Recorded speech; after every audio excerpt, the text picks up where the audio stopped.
Alors, on en était donc à l'étape numéro 2.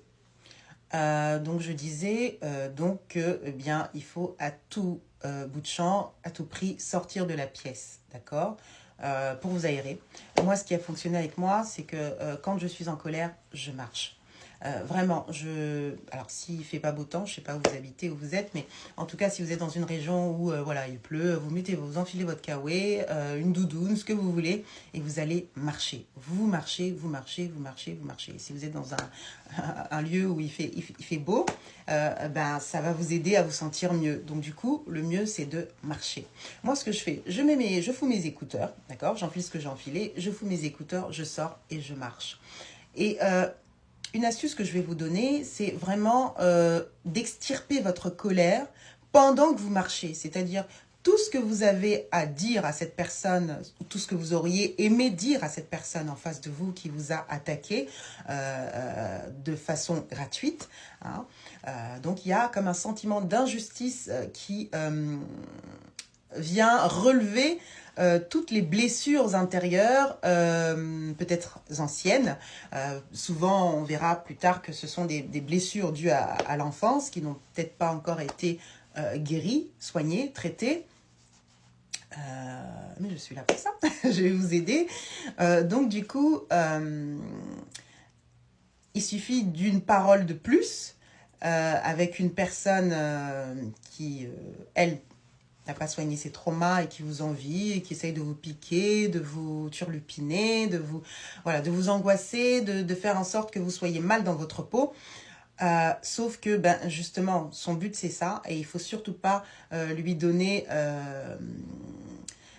raison.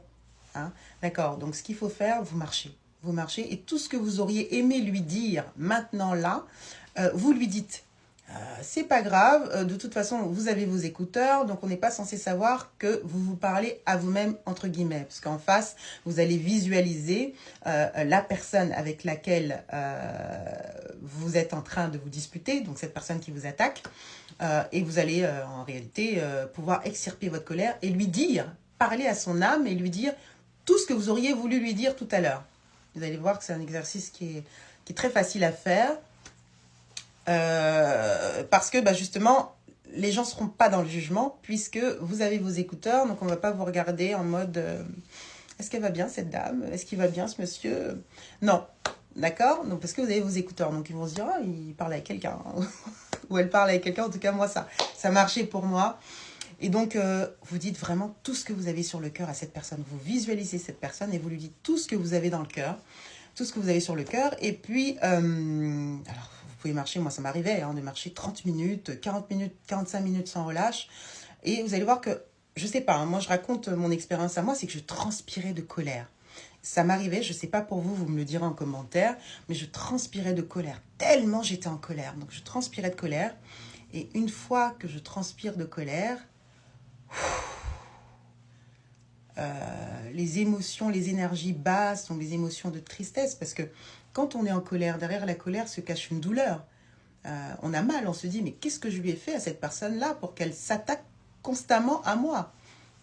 Vous avez vu, donc c'est c'est un sentiment d'injustice finalement qui réveille en nous peut-être des sentiments, enfin des situations d'injustice antérieures qu'on avait oui, voilà, vécues auparavant.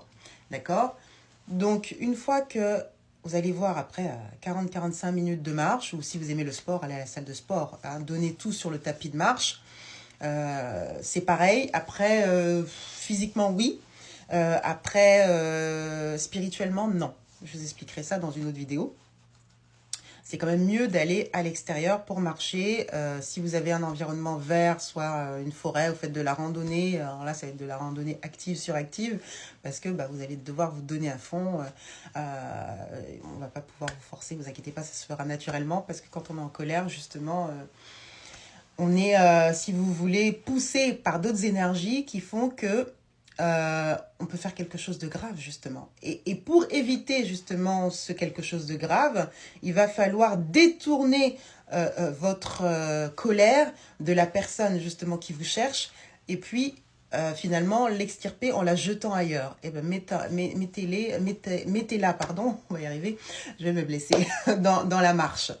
D'accord? Et une fois que cette colère-là est redescendue, vous rentrez chez vous, vous prenez du gros sel.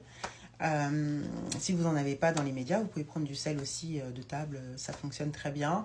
Mais le mieux, c'est vraiment du gros sel qui n'a pas été utilisé. Moi, j'en ai toujours chez moi.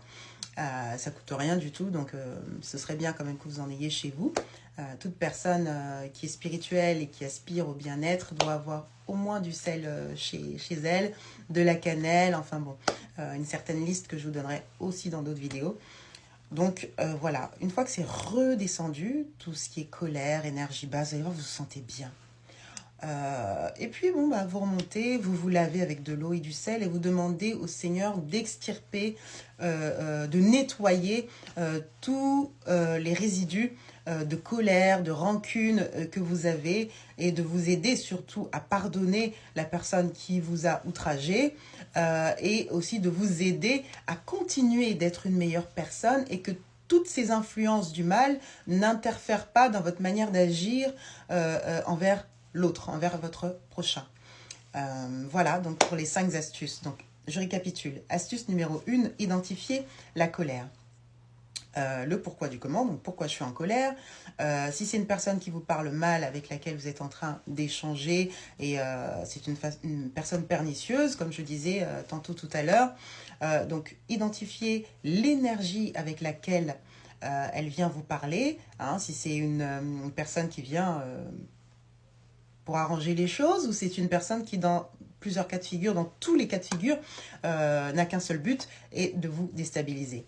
Une fois que vous savez ça, taisez-vous et allez marcher. Donc ça, c'est la règle numéro 3. Vous allez marcher, marcher au point d'extirper votre colère. Lorsque la colère est redescendue, vous rentrez chez vous, vous vous lavez avec du sel, donc faites un lavage au sel pour retirer les résidus de colère de manière intérieure. Hein. On nettoie tout ce qui est de façon spirituelle.